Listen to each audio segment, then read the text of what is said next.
So we've had another record year of fund migrations of existing funds from other providers to Accorian. So Charlotte, talk to us a bit about what are some of the common reasons that we see as a team that clients choose to switch fund administration providers? Yeah, I mean, it's a big decision if a client is going to move, pack up shop and move everything over to a new administrator. Things have to be in a pretty poor state, and we certainly see that with the data that we receive. So fundamentally, you're looking at a loss of trust. Things have gone wrong. Your investors are upset. Deadlines are being missed, and it's just an uphill struggle.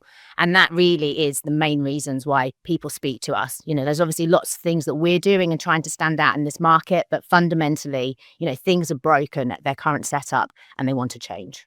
And it's always a mix of both push and pull factors, Exactly. as you say, but there is also a lot of complexity, operational, technological data, and regulatory in some instances, depending on the structure of the fund and the domicile in the switching. So, what are some of the challenges that prevent client from making the decision to switch and stop tolerating some of the issues that they have? Well, it can be a lot of work, and that is what would put a client off potentially moving when things have got to the state that, that trust is lost. And that's, where we come in, because we really do try and project manage end to end, deal with the outgoing administrator, make sure that we're only asking for what we need for that next section of the migration. This is really critical, because the outgoing administrator needs to continue to deliver on a BAU basis, but also then give us what we need so that we can start building our books and records. So, running sprints, just requesting what we need, and then, getting what we can do the most with early on in the process definitely helps. And which is why we spend so much time focused on how we can help mitigate some of these risks for clients and remove as much friction from that process as possible. And your dedicated team on that really helps.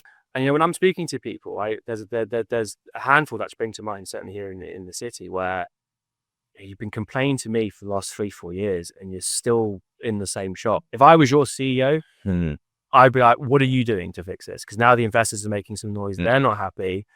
I know the CFO takes a lot of that pressure on their shoulders, but there's other elements at play that should be not forcing them, but pushed in the direction to force that change through.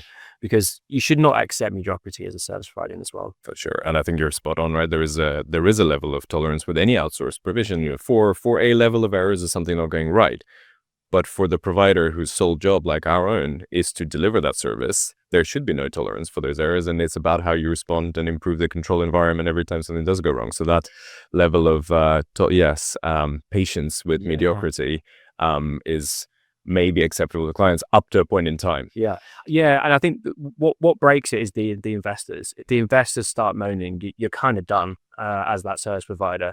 And I think some GPs take the view that it's better the devil you know in the world of administration.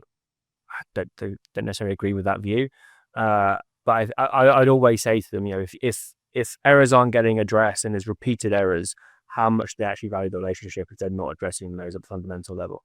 Yeah. You can fly in a CRM guy who can cover it up, make it look pretty for a period of time, but if the servicing aspect doesn't improve.